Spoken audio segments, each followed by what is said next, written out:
delighted to have, I've been trying to get Sabra Weber to talk to us for some time. She is a professor emeritus at Ohio State University, where she taught for 34 years. She graduated from Occidental College as an English major, planning to be a librarian, but instead joined the Peace Corps, as others of us have done, upon graduation in 1966, and was assigned a post as a kindergarten teacher in a Mediterranean town in Tunisia. She was inspired by the stories, rhyming games, nursery rhymes, and lullabies she shared with her by her small students and her Tunisian co-teachers, as well as by the mother and four school-age children she lived with. She also became uneasy about the elevation of French culture over Tunisian culture and started roaming around Tunisia, from the desert area in the south to the Mediterranean in between Algeria and Libya, to tape more examples of children's verbal art and lullabies. She often relied on other Peace Corps volunteers and one time Maltese nuns for help in meeting Tunisian contacts. Her collection, published in Tunisian Arabic and illustrated by two young Tunisian artists she located, came out in late December of '69. She returned home to San Francisco at the beginning of 1970, and a friend told her that what she had collected was folklore, and she should consider talking to the folklorist, some of you may have heard of, Alan Dundes at UC Berkeley. Then studied for MA at Cal with professors William Bascom, Brent Berlin, Wolfram Eberhard, Ellen Steckert, and of course, Alan Dundes. Traveling back to Tunisia twice, once to be a Peace Corps trainer and once to do a short period of field research. Her thesis was on Tunisian Arabic riddles. She then took her PhD at UT Austin, studying with Richard Bowman, Americo Paredes, Roger Renwick, Joel Schertzer, Annette Weiner, Roger Abrahams, Robert Fernia, and Elizabeth Fernia, among others. Her dissertation was based on local history legends or narratives told by inhabitants, mostly adult men, in the Tunisian Mediterranean town where she did her field work. So Sabra, that's a great beginning to what you're about to tell us, and we're all looking forward very much to hearing what you have to say. Okay, thank you very much. I started out thinking about writing about how, the relationship between disciplines or among disciplines. And what's that? No, I'll take care of it. Go, keep on. Okay. But after reading all of the discussion about the sorts of things we're going through in this country that the ASA has been chatting about, I saved all of the conversation and then I read through it. And so I changed a little bit or more than a little bit maybe, what I want to talk about. And but I'll get started with and just gradually what I want to do is I'm going to move into the work I did, the most recent publication that I have coming out in this spring, I think, is an article on the Kaepernick kneel. So I wanted to maybe talk about that a little bit because, or maybe more than a little bit, because first off, I want to know, do we consider this field work? Because to me, this is not what I thought. I mean, I did not think I was doing field work when I did this, but maybe it's different if you're doing it in your own milieu, and not out of your comfort zone. But then I also wanted to just point out, if I don't get to it at the end or I forget, is that when you think about all the things that are going on right now, the one good thing that we have is people all over the world, sports people all over the world, are imitating that kneel. And I know the British soccer teams now, they have certain days every year, certain games, that they always do the kneel at the beginning of they have the same thing as at the Olympics, the last Olympics, at least 5 or 6 women's teams took the kneel. I think Brazil and well, you can just look it up which ones. And then people in totally different sports that have, like one guy, I think it was fencing, he took the kneel.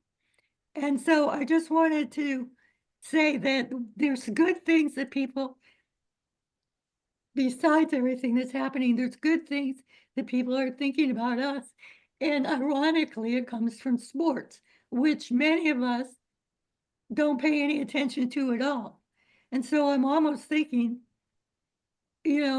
probably the National Football League is the biggest, has the most members of any organization in the United States, and the most money for sure. And we hardly ever study anything in terms of the anthropology of sports.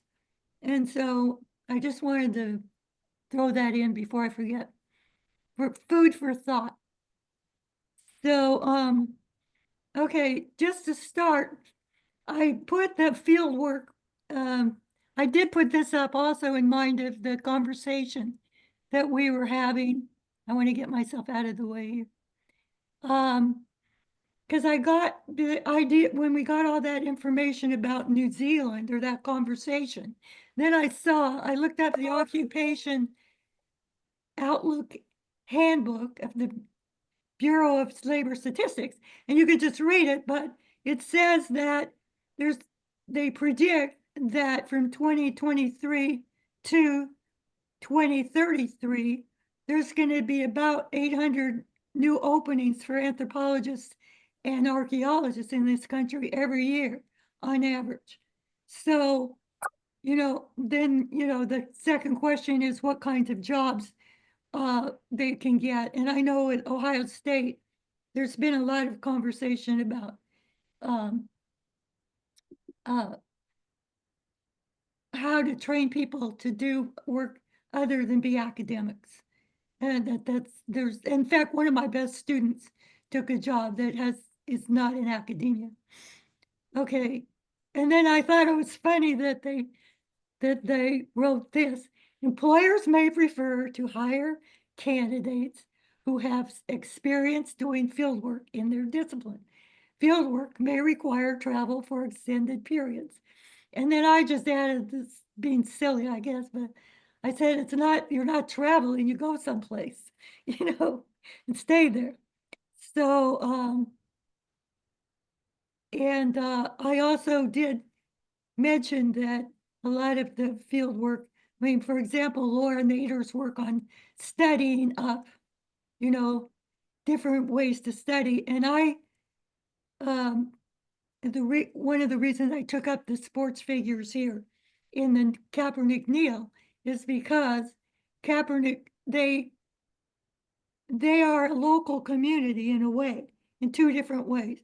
The people that participated in the Neill are people, or who still are people that relate in terms of both their probably local communities growing up, as well as the communities that they form in the milieu of being an elite sports figures.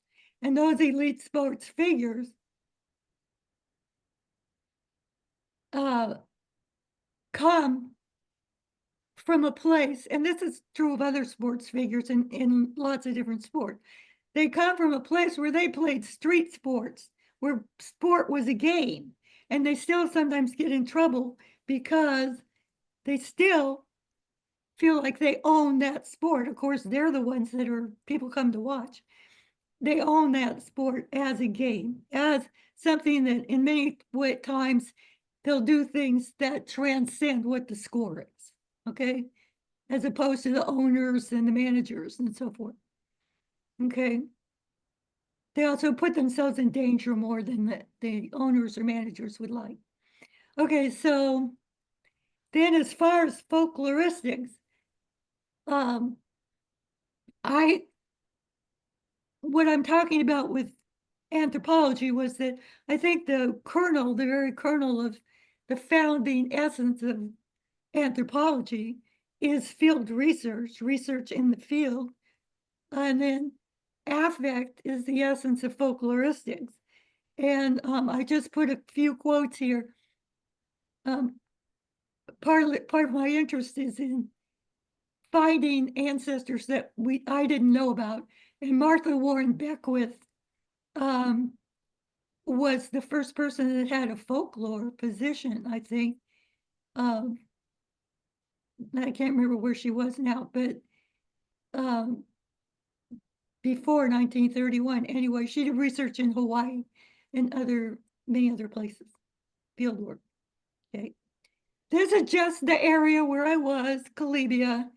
That's a Boas, or a fort or a castle from the beach in Colibia. And okay, the town of Colibia was also colonized by the Romans, however many years, 1,000 years ago.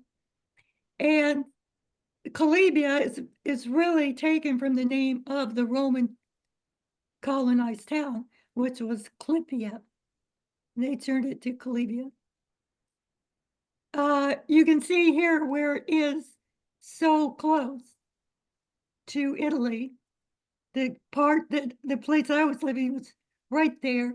You can look out and see Pantelleria, the town that's, the island that is, from the castle that I showed you, you could see the Pantelleria. You could see Italy. I have one war story from World War II about Moroccans and Algerians and so forth that were brought to Calabria because they were going to invade Italy near the end of the war. And there's a whole story about that that I was lucky enough to hear. Then there's a Strait of Sicily, and I started laughing because this whole thing of Trump wanting to change the Gulf of Mexico to the Gulf of America or whatever. But see, we can't call it the Strait of Tunisia because Pantelleria is on this side. So it can stay the Strait of Sicily. Okay, and Sicily, until the 9th to 13th century CE, the court language was Arabic. And Malta, which is over here, still speaks Arabic. That's how when I was collecting lullabies and so forth, that's how I could talk to these nuns who were from Malta. And they told me this is some kind of thing that the thing that we don't like happening in the States, this idea that people are somehow a little less human, because those nuns told me that Tunisians do not have lullabies. And I knew already that they did, but I was astonished that they would say something like that. Old Carthage, as I'm sure all of you know, Old Carthage is right next to Tunis. I lived in it for a while. It's a suburb of Tunis now, the capital of Tunisia. So just to fill you in, this is the book that I did when I was, you see, it's not that it's fancy, it's paperback. That's what I did in the summers when I was traveling around the country looking for rhymes and lullabies.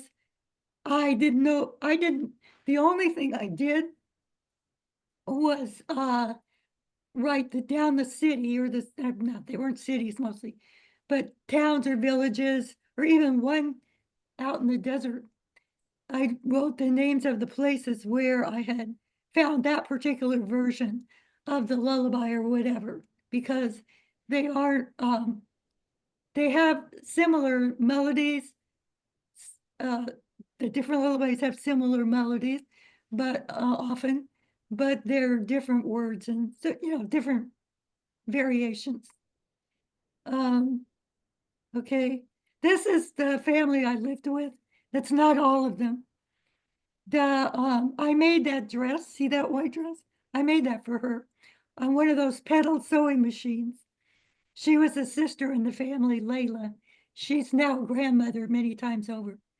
And then my mom, this is when I took my mother, 1970, I think.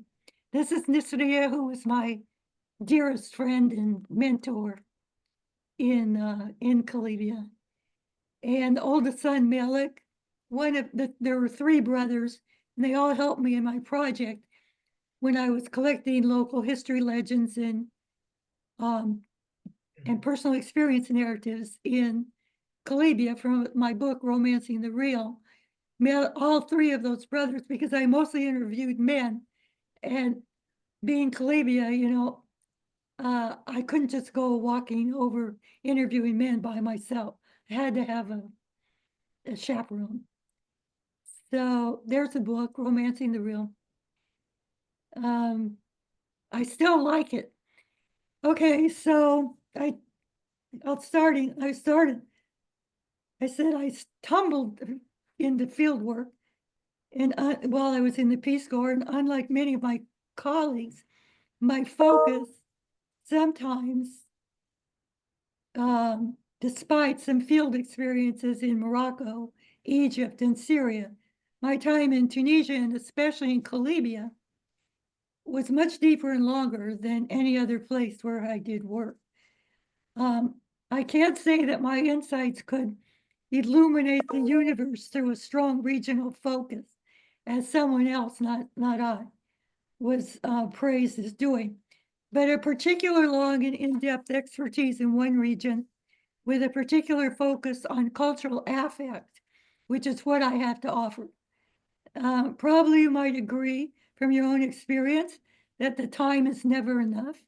Always there's something more to know, something I didn't follow through on or forgot to ask, or was too old or too young to ask, or just knew and forgot. At least I often now know that I don't know something.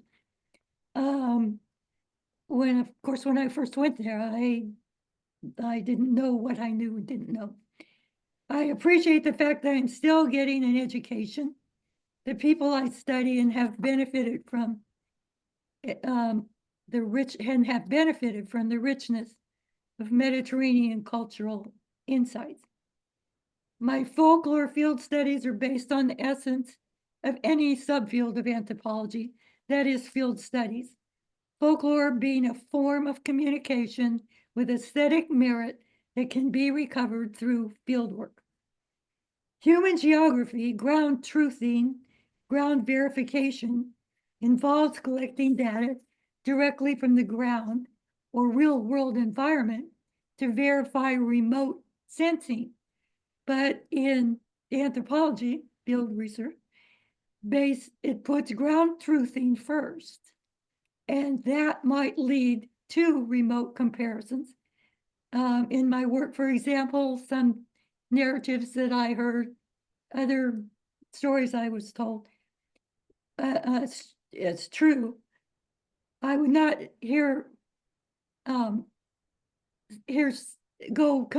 check up by looking at, say, an archive or looking at one thing I looked at were French military maps, very detailed, not to prove that this narrative is false, but to see how the narrative, personal experience narrative or local history legend, I was very much interested in that particular town and the stories I could hear from older people about the town as it had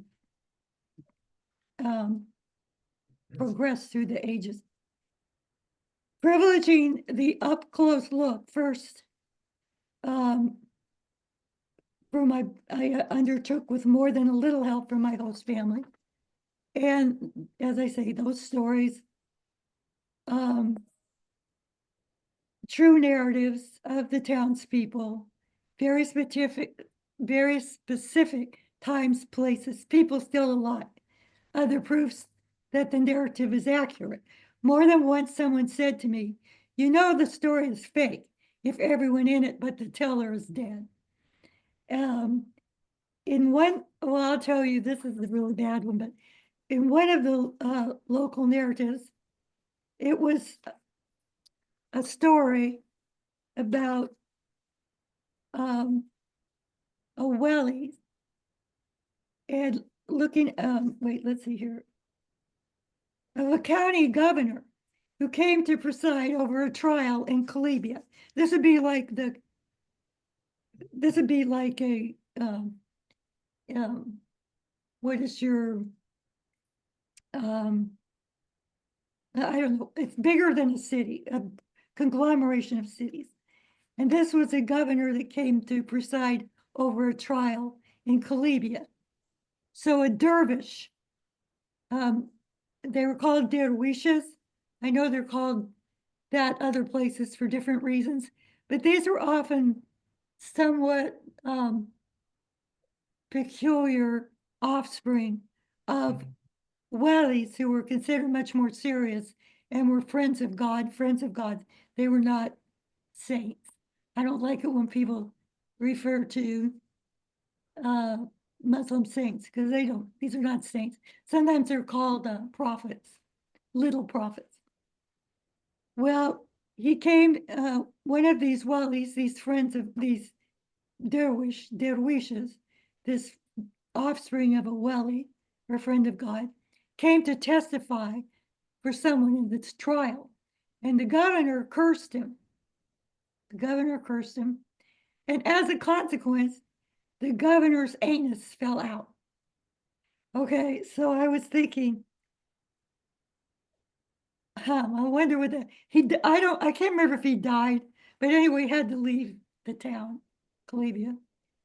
So later I went to Tunis, and I was able to look up some archival records from the French occupation period.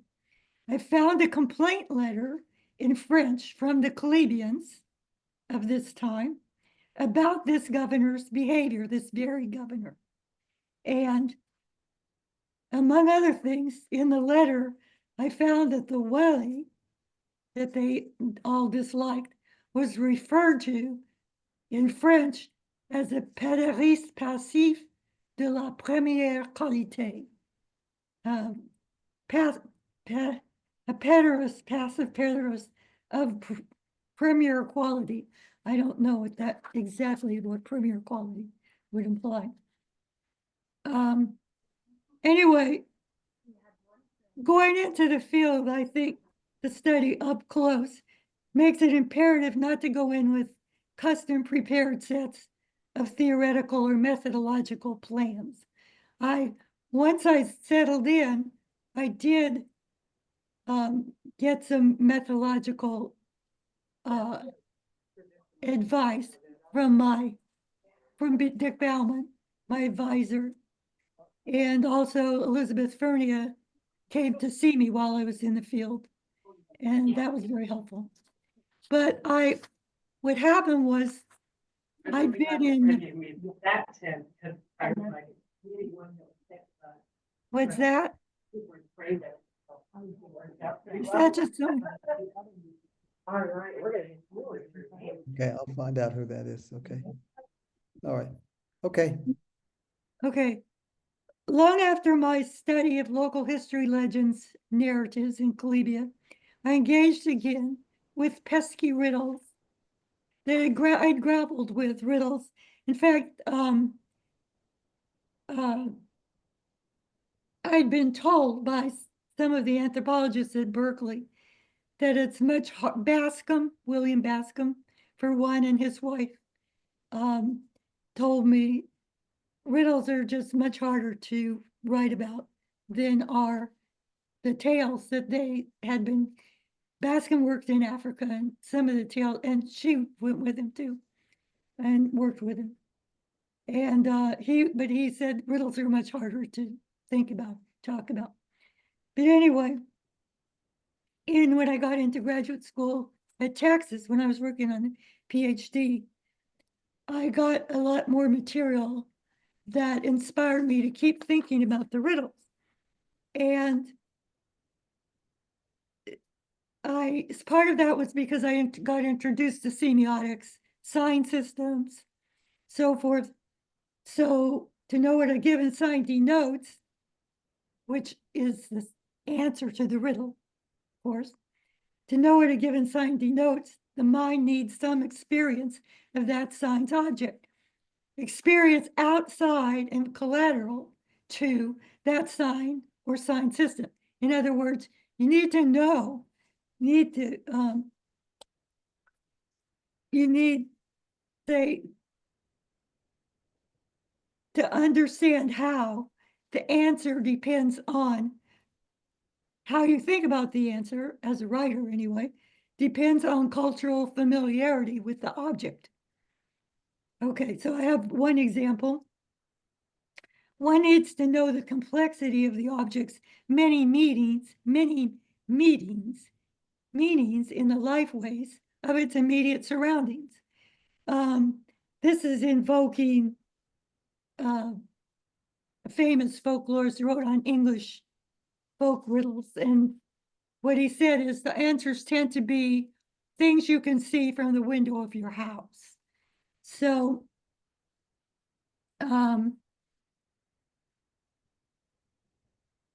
I wrote an article that's one of my favorite articles. It's never been published. Well, it's been published in French, a piece of it, but it's called Movement in Cultural Quality Space. And I'm going to talk about how I theorized this article. Okay. People that influenced me, for example, the Mediterranean as a culture, what I was trying to do was talk about, I'll just read it. Maybe it's more clear if I just read it. Influencing me on the study of the Mediterranean as a culture were Brodel with his 3-volume work on the Mediterranean, Michael Hertzfeld with his work on the northern shores of the Mediterranean, and also the travel writer Paul Theroux, who wrote on the Mediterranean. One of my students who came from Turkey and wrote on Greek and Turkish theater in the 1960s and 70s, talking especially interesting because the Greeks and the Turkish people were not getting along, but the people that worked in theater in Greece and Turkey were working together in terms of a Mediterranean, shared Mediterranean. I also really liked, in terms of this Mediterranean as a culture area idea, was Gilroy with his Black Atlantic.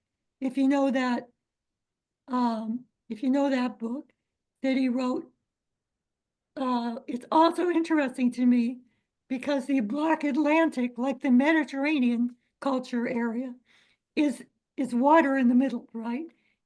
It's not empty, of course.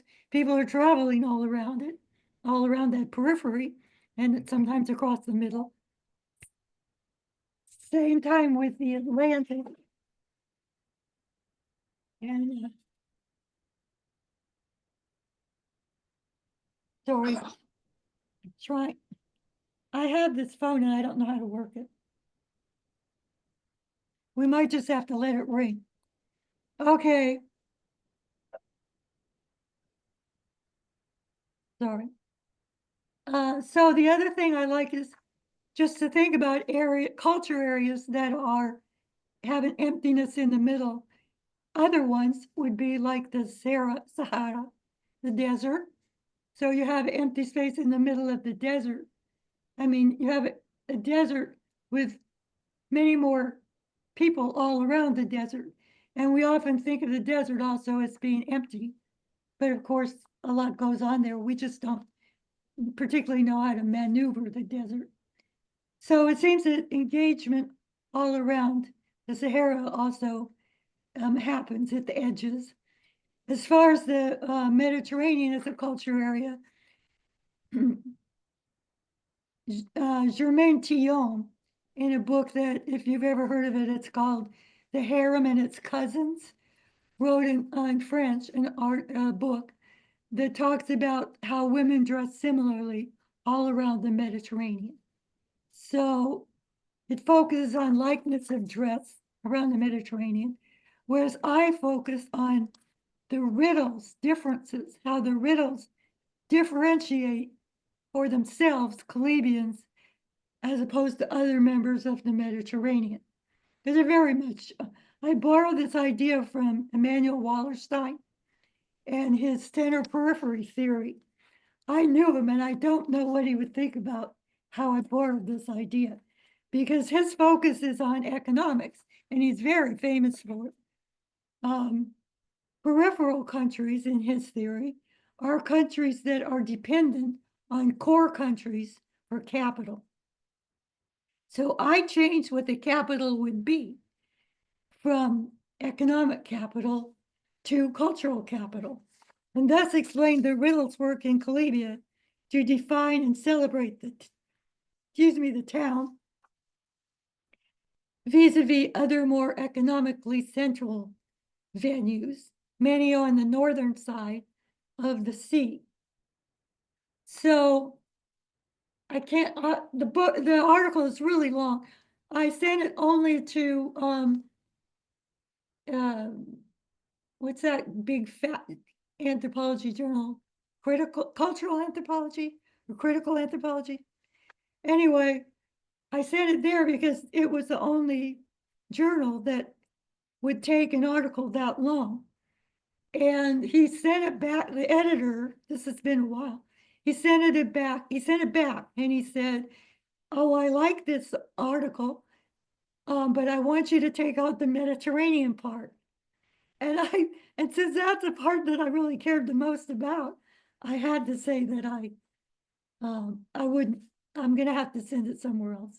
Alan Dundee's always used to say, if someone doesn't take it, just send it somewhere else. But, and I guess that worked for him, I don't know. So I'm gonna tell you, I'm just gonna try to unpack this one riddle. I didn't put the answer here.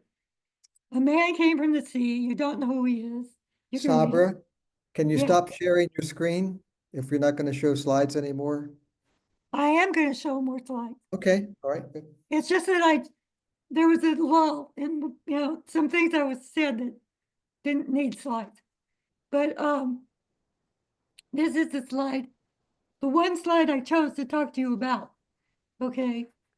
And this is gonna show maybe the importance of field research in terms of slides. I use a lot of slides when I'm showing the value for Calabria of sort of recentering itself instead of being a periphery to be central in terms of cultural value. So as far as unpacking the ideas for unpacking the riddles themselves, literary scholars like Roman Jakobson pointed in good directions for me, and so did anthropologist James Fernandez with his work on metaphor and other figures of speech.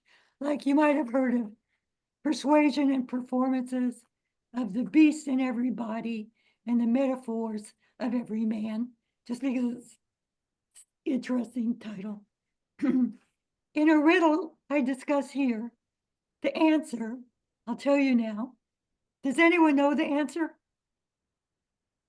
Did anybody guess it? Okay. I sometimes people like to guess riddles.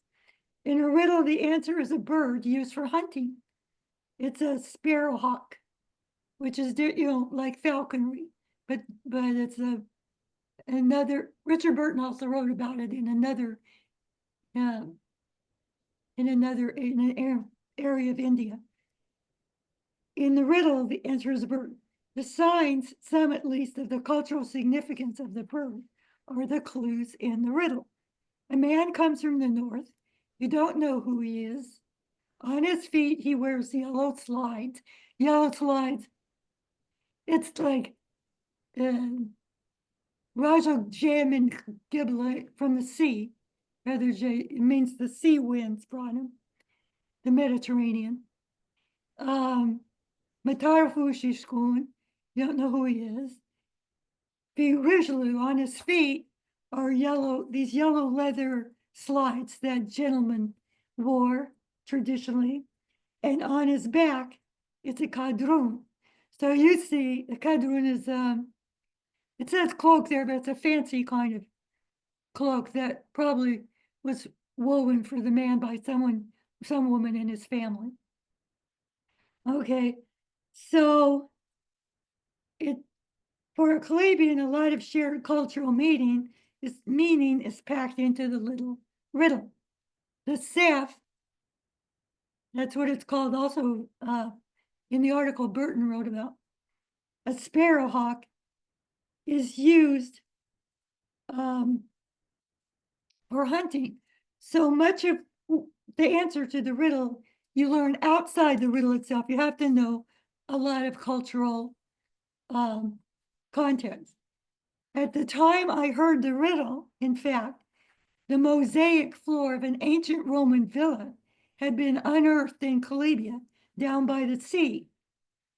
It was found in 1970s as a Calabian was trying to build on his land, a villa on his land, his own villa, his modern day villa. Of course, he couldn't build it. He lost the right to the land. On the floor were depicted the flora and fauna of the area. And one of the pictures was of a falconry hunting scene. So a lot of the Calabians would walk down by the fort that I showed you a picture of. It was there down by the fort. Down by the fort. And for a long time, they preserved the mosaic by just putting sand over it because they were going to take it to a museum. Wasn't going to stay in Calabria. But we would go down and ask the guards to sweep off the sand so we could see the falconry hunt that was going on so long ago. This discovery gave a historical depth to a beloved hobby. The practitioners in Calabria loved their hawks. One wrote a poem to his hawk that I saw in Tunisian Arabic, not in formal Arabic, but in the language of Calabria. In another colonial context, the Romans, I suppose, also being colonialists, since they conquered Carthage and put salt all over it so it couldn't revive itself. The French colonized Tunisia for about 70 years. They banned falconry practice in the Cap Bon area, the area where Calabria is. In French, it's called the Cap Bon, the good cave.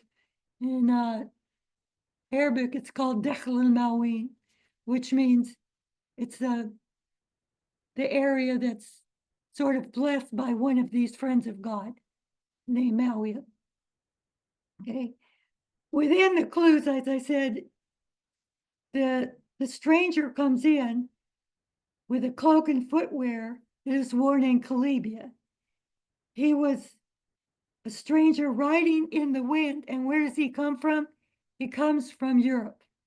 So this sparrowhawk is choosing to dress like a Calabian, not like a European, and is coming, I guess, immigrating from Europe. He eventually goes down. They rest in Calabria, and then eventually I think some of them go all the way down to South Africa and then come back up again when it gets warmer in Europe. Okay, so then I was going to talk about how much more time do I have, if any? What time is it? About 5 minutes, 6 minutes.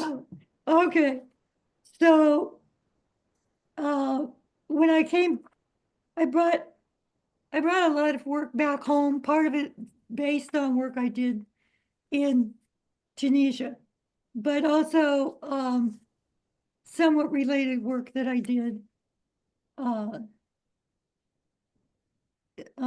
like this football incident. Let's see what comes next. Okay, so I may have seen this picture before. Do you know what this is? Okay, you know what it is. Okay, so this was the 1968 Olympics, and this is the Black Power movement. Two of the Americans from San Jose, California, won the 200-meter, along with Tommy and John and Peter was from Australia.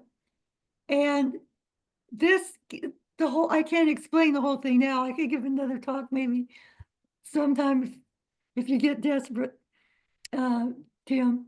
But you can see the Black Power salute. They had resisted going to for several reasons, they'd resisted going to the Olympics. One of the reasons was apartheid, and apartheid countries. And because they were fighting before that for apartheid countries to not be allowed in the Olympics. And one of those was South Africa. I believe Australia, where Peter was from, was also one. And there was a sort of there was a patch they wore that the Olympics, that was their compromise. A lot of things happened that year. Martin Luther King was killed before the Olympics.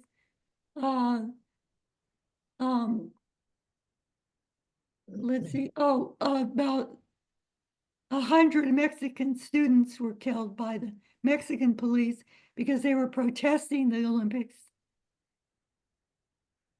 The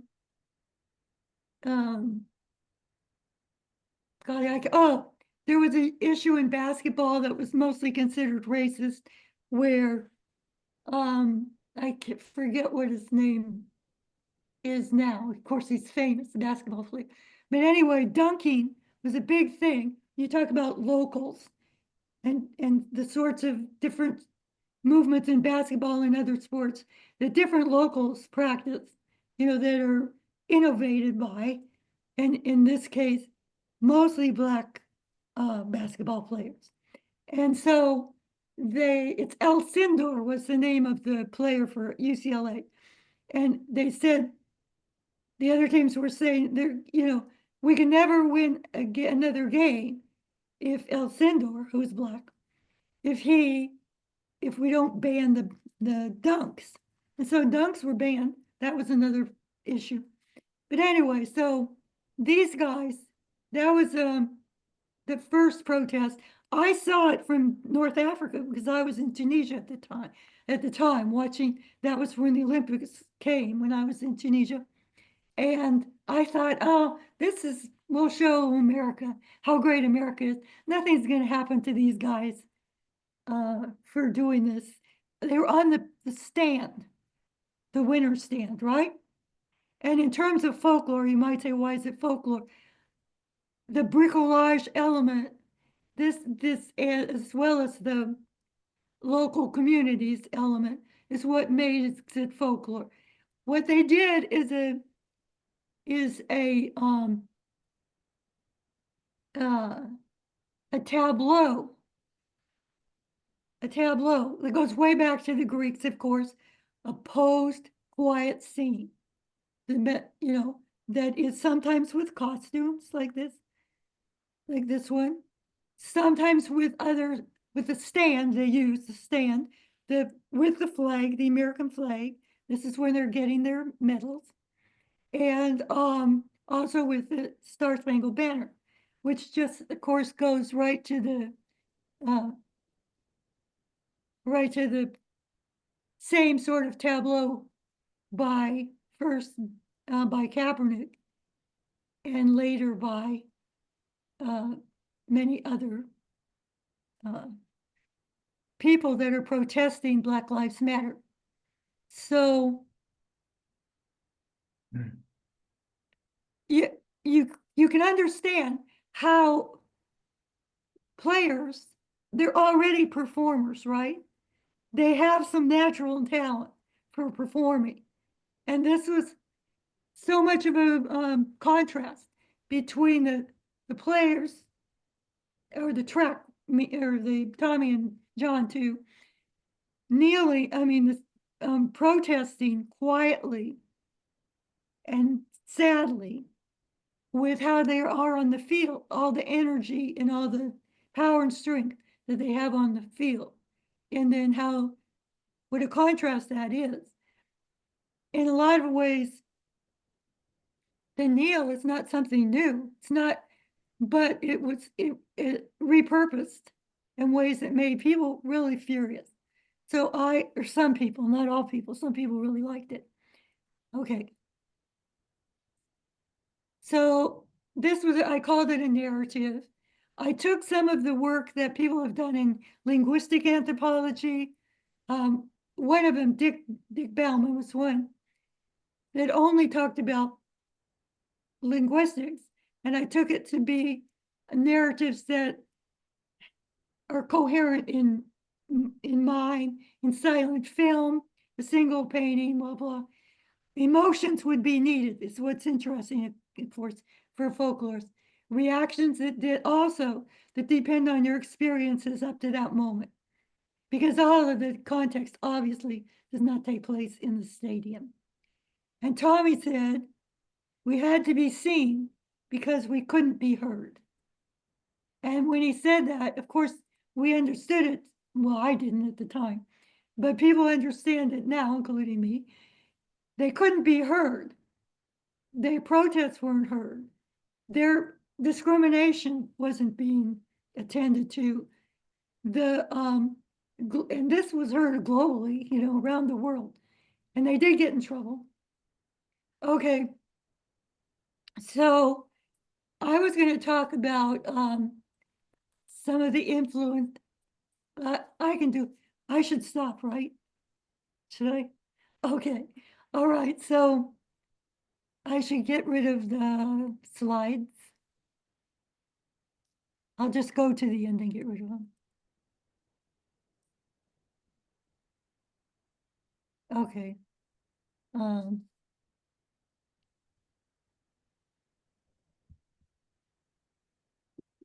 how do I delete it? I forgot. You just go to that, at the top, there should be a red sign that says stop sharing. Oh, it does? Oh, okay. Well, how about if I minimize it? No, that won't hurt. That won't help. There should be a place up there that says stop sharing, right? In the, Oh, I think you it's on see, the right. what's that? I think it's on the right. Oh, at the top. Oh, stop sharing. yes, that's it.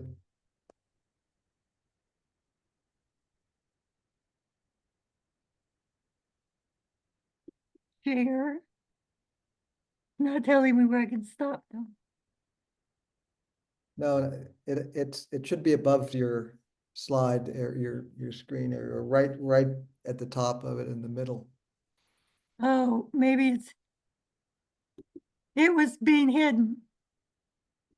Let's see if I can No, you can't make me stop sharing now. no, I don't, let's see. Usually I just hit that X and it goes away.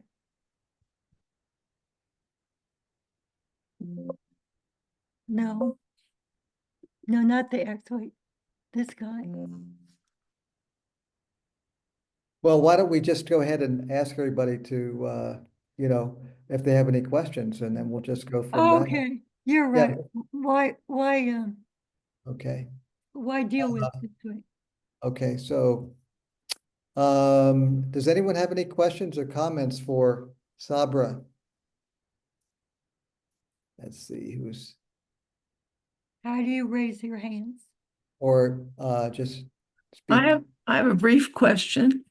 Okay. Okay. Just a point of information, like when you went through the archives in Tunisia, in Tunis, what did the French governor, how was he described? I didn't catch that part Oh, about, the governor, he wasn't French, he was Tunisian, but he was, oh, he the was the Tunisian. French had appointed him.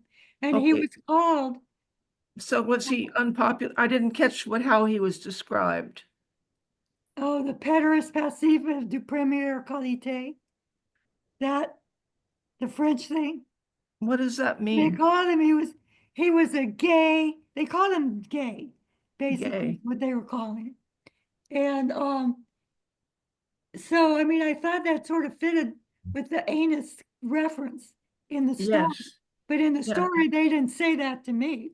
They didn't say anything about that he was gay. They told the story. I think also one of the best storytellers that I had was I would go there and it was his wife would come in and out doing stuff, bringing us tea, and his kids often were sitting around listening as well. So I'm sure that in some contexts things got not overt, and but I don't know if that's why.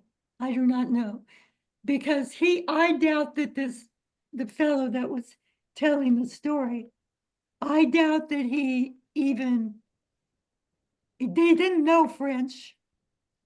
Well, a lot of people knew a little bit of French, right? In Calabria, it was mostly Italians. We had a lot of Italians. It's interesting, isn't it? Because you're using semiotics and various techniques of analyzing these things, even though the people themselves they aren't conscious of that No, context, I are think they? it's a, I And think that's it's the a, whole point of it, of any kind of art or artistic right. production, that it doesn't it does make references at a very deep level that are not necessarily even though they can be analyzed. And that's very interesting what you said about him being gay and the anus falling off and all that. Well, I didn't say it, but the person that complained, they did not like him for one thing. And I don't know if it was because the coming in from the bigger city, it would be like somebody going to some little town around Franklin County, where I am, So they from Columbus, the they big got cheese. you could say folklore as revenge. Folklore what? As revenge. Yeah, well, yeah, exactly. I mean, I think it showed, I think it showed also again, the power that Calabria has, cultural power, embedded in some of these stories they tell. For one thing, almost never do French people show up, even though a lot of the stories that I heard were during the colonial period. And when one did, it was they got bested some way. They didn't get the best of uh, Yeah, I had a question for you.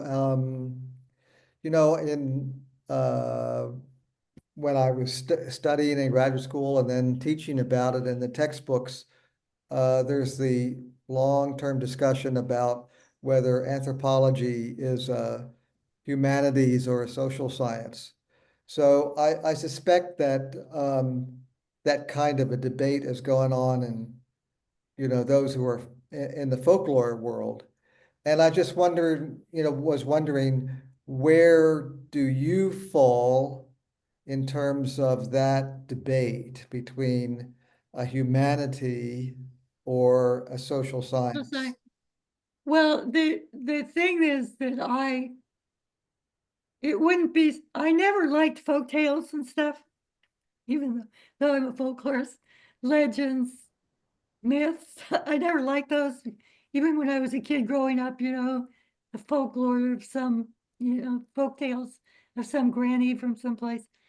But but I don't even think I was an English major, And I don't think I was an avid reader since little, but I don't think I really got much theory at all. Going back to your point, I didn't get much theory until I was in graduate school. I think I was a senior when I finally caught on to how to talk about a poem, for example.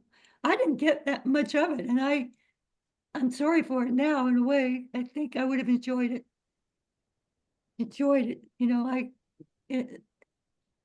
Some of the professors kind of probably it wasn't their specialty, so they didn't really care to teach, say, if they didn't want to teach Chaucer, then they weren't going to dig into it much, But I would say that for me, the first thing is field work. You cannot have there was a big fight for a while in folkloristics, because some of the people that did only texts, that was their thing. Like the Finnish folklores, the tail type index and the motif index, they can come in very handily. But they're not going outside of the text. They're just comparing texts, which is useful, and they're tail types. There's something, sort of intriguing about that. But and people were getting angry because that side of folklore was not being honored or paid attention to. So, and there's someone at Ohio State now in the English department whose specialty really is more analyzing folktales as literature, well, like as orature, as spoken. I often think when you think about Ulysses or the Odyssey, why are those all getting analyzed as written text?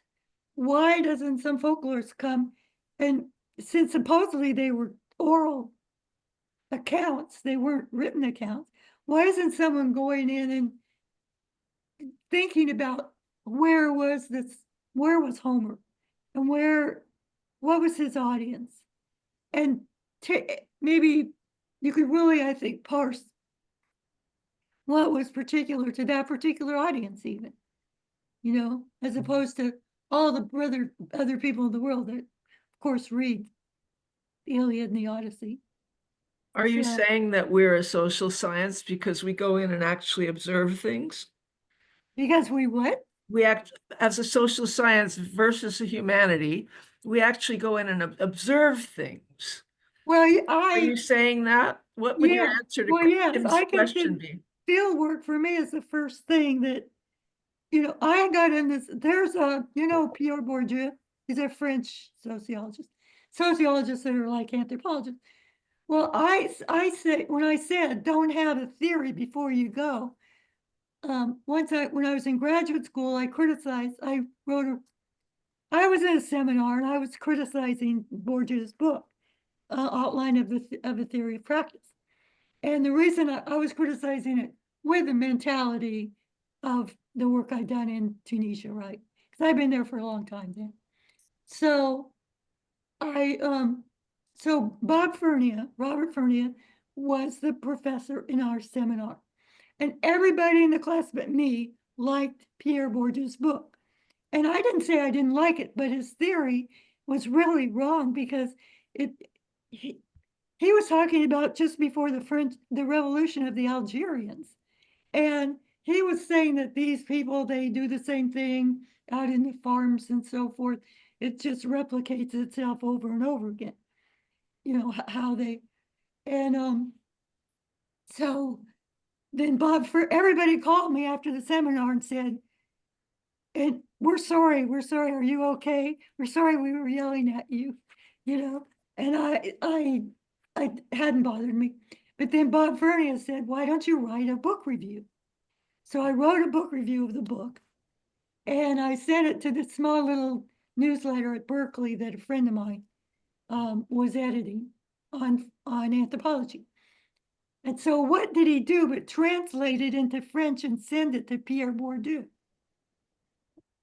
And then I got a 2-page letter from him saying, how dare you criticize my book that it's been praised all over the world or something like that. But I wrote back and I said, it's just that, I knew there's guns and rifles and stuff underneath those farms that you're saying don't change. It was right during the revolution, I mean, people do change. It's not, you're sort of acting like they're not like the rest of the, What was it about Bourdieu that you didn't like? What was it about Bourdieu? that he imposed a theory of his on, it's so easy to do. I mean, my book, Romancing the Real. Well, do you agree with that? Don't you think? I mean, Romancing the Real, when I went in there, it was all a romance to me. And that's why I called it that, to remind myself that I'm not celebrating my feelings about Calibia. What I'm trying to do is romance in this book. I got it from Romancing the Stone. I'm trying to romance or celebrate how the Calibians, the aesthetic life of Calibians, I guess, put it that way. And it's so easy just to be thinking I'm the one that's smart, but really they were the ones. Does that make you a humanities person instead of a scientist? Okay, well, I'm afraid to That's say amazing. anything because I think Jean said that disciplines were stealing each other's stuff or something in one of the comments that she said. She's not here, I don't think, so I shouldn't be saying it when she's not here. But I don't have a feeling of stealing other people's theories and so forth. It's just that I think that aesthetic local culture has to be done through field work. Don't you? I mean, Yeah, I do too, yeah. I But does mean, that make us scientists or humanities people? okay, this is the thing, is I think that cultural anthropology, maybe, if I can say we, have a complex because we're doing qualitative work. And don't you think some people think you only should do quantitative work? I mean, one of my best students he was in anthropology studies, Frank Spalding. He studied, I wasn't his main advisor, but I wish I had been. But he did his research in Pakistan and in Islamabad. That's the capital, the built city of Pakistan, Yes. right? And Gracias. he had to do all of the quantitative and qualitative stuff Okay. in the anthropology department. And Those are done.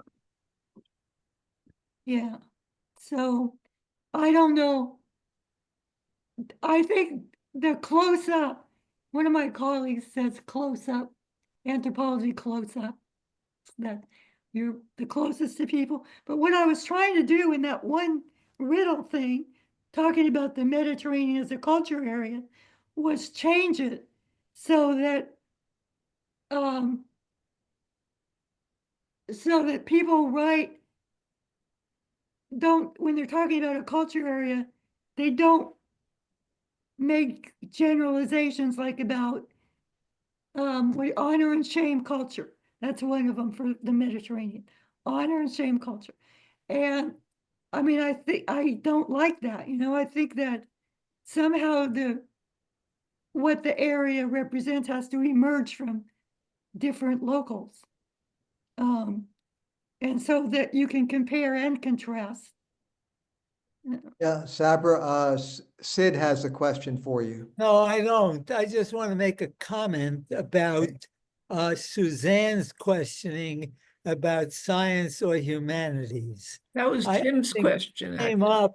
This came up in terms of classification within universities, within intellectual categories, and I think that we've known for a long time that we as anthropologists can sit in a lot of different places and Right. do we observe lots of different things. The Right. key point is that we observe things locally, we describe them, and then when we analyze them, we take theoretical frameworks from lots of different disciplines. Right. And some of the things in terms of following up your last point about humanistic, versus whatever, these come out of the theoretical frameworks that we tend to use. And sometimes we take our data, our observations out of context to be able to compare them to other things. And that's Right. sometimes when we run into trouble. That's Right. all. Well, but see, what I don't like is the opposite of like political scientists. They do data and they do everything up too far away from, okay, like there were two guys in But Sabra, if I may, there you're getting into something else. And that's the kind of data that we use. I think many of the political scientists you're referring to use survey data or some kind of statistics that are not always based on observations. right. And this is something we don't do. They Right. tell us we're not scientific because we the I kind agree. of data that we use. And, we can go on arguing with them, but I think what's most fun, and again, I thank Tim for doing this, is that we can talk to each other. We understand where we're coming from, the kind of data we use, the kind of studies that we do. And it's really very interesting to get your work in Tunisia, to work by different people in different parts of the world. And we compare them. And this is what anthropology is all about. Yeah, you start up close. But Alex wants to say something. I'll tell you something that Bourdieu said at a lecture one time. But anyway, Alex wants to say something. I see she does. Alice?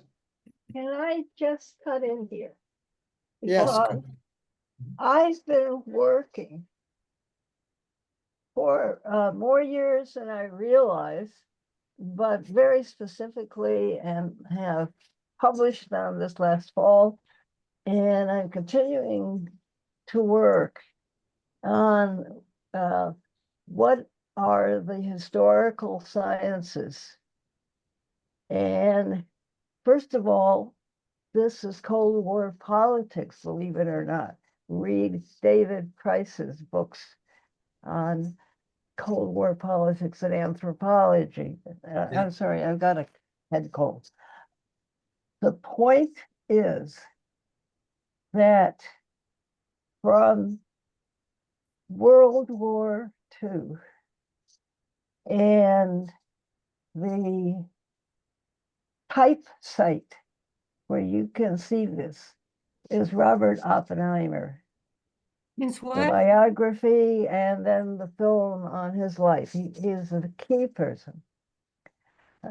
And when the bomb was dropped, killing hundreds of thousands of innocent Japanese people,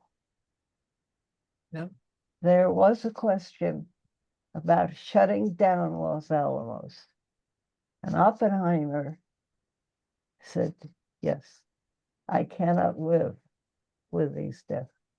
But the majority of those scientists in Los Alamos said, hey, listen, we're talking about our jobs. We're talking about our future. We're talking about our reputation. We're talking about money and political power. And, oh my, we're talking about the Cold War. Oh, we have to carry on against Russia. So here we're still in the Cold War. And the majority of them continued and created the National Science Foundation. And it was created to carry on the Los Alamos kind of military technology research that Oppenheimer could not accept. but the majority kept on going.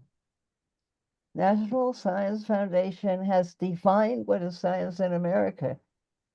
It funds what goes fundamentally for military technology. If you're in archaeology, I think I'm the only one. And this is why I've been involved with this for many years. You know, like, I'm not even saying, why do I not get funded? I mean, I don't even apply. The very narrow definition of science as the physical, science is the STEM, science, the billions of dollars going in support of the STEM sciences at every level, from pre-kindergarten through advanced graduate programs and beyond. And it's all based on the statistics kinds of science, the laboratory sciences, the manipulation of data. And that's a very critical thing, manipulation of data.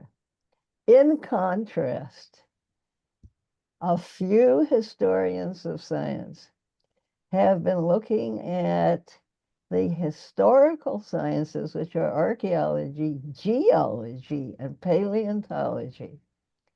And the defining thing about our science is that first of all, we go into the field and we stand there in the field, in the middle of, you know, beyond the beyond. Look around. Here are the data in front of us. They are sitting there. They are literally givens, which is what data is in Latin, and they're sitting there. We cannot manipulate the data in a laboratory. We take what is given, and we have to compare what we see to whatever known ethnographically, or for geology, paleontology, in the field for paleontology, organisms related to, you know, fossils. And it's a radical difference between our science, and we share it with geology and paleontology and evolutionary biology, and the real framework sorry, the real framework is evolutionary biology in the largest sense. So that's where we belong. It's not an issue between humanities and science, because what is defined as science in our society is extremely narrow and extremely political, extremely loaded, and incompatible with us. So I just want to put that out. Anybody want to buy my book at discount? I can give you that. Alice, I'm not Alice, trying that's to why sell we're it. troublemakers and nobody listens to us. Yes. Yes, yeah. Let me just say what Jim Weil would say. He's at another session and he can't speak. But he Oh, said, as behavioral scientists, we study what people are doing. As social scientists, we study their institutions. As humanists, we study their meanings. Yeah, okay. yeah. Yeah. No. I think all fields of anthropology are studying close up, though, no matter what field it is. First, they're out in the field, right? That's the problem with the word field, but I mean, they're out there, whether they're archaeologists or cultural anthropologists or what else am I thinking of? But they all, I looked at the four fields and it seems like everybody starts up close. Yeah, out, they're not studying, for example, like LeBeau, studying narratives in a laboratory, right? He had a laboratory when if you know anything, I mean, not that I don't like his work, I do. It's interesting and good. But he did it, he asked everybody inside a laboratory the same question, you know, not at the same time. the same question, have you ever been in fear for your life? I think that was the question. And then everybody told really good stories, you know. Or not everybody, probably just the ones he chose. But he wasn't out with people in, you know, in a Right. cultural setting, I guess. Or unless, you know, I suppose a cultural setting could be a laboratory, but I don't think that's what we're thinking of. So who doesn't go? The thing that in the sciences, if you want to think of it one way, this is what Bourdieu said one time after I kind of like calmed him down. he you know, we started writing, sending stuff, and he invited me to a lecture. He didn't invite me to a lecture. His secretary invited me to a lecture. But anyway, as far as I could figure out, a lot of people think the very best kinds of science and humanities are philosophy and physics, say, or something so far away that they never have to deal with actual human beings, you know, and I mean, in a close-up setting. I mean, you might have other philosophers or whatever, but that he said something like that, and that struck me as kind of true. You know, you don't have to. It's not like with anthropology where you're actually someplace in the world in among cultures. So, or even dead cultures, you know, if you're doing, you know. Sabra, I think we have to bring things to an end today. So Okay. I'm going to Um, give, if anybody has one last comment or question before we end I today's just, session. I just like to say, you want a philosopher? It's Charles Peirce, you know, Peirce, late 19th century philosopher. Charles Peirce is different from all the other big name philosophers. And he has a very mixed reputation. Who is it? Yeah, Charles he Pierce. starts with Head of abduction, pragmatism, the not leader of pragmatism. hypotheses. And the point is, Charles Peirce was a working field scientist for over 40 years. That makes a difference. So, Yeah. Charles Peirce, Peirce, wrote Basically, 4 books about the his abduction. forerunner of William James and Dewey in pragmatism. They were basically inspired by Yeah, Charles yes, Peirce. yes. By yes. who? Um, Who are we Inspired by talking? whom? By Pierce? but yeah, by Peirce, right. Charles Okay. S. Peirce, C.S. Peirce, essentially the founder of pragmatism. Oh, I see what you're saying. Okay. Well, thanks very much, everybody. I really appreciate it. Next month, in about around 3 weeks, Tony Seeger is going to be talking to us about the tentative title is Changing People's Lives Through Music, Applied Anthropology, and Public Outreach. So that too will be almost as interesting as today's talk.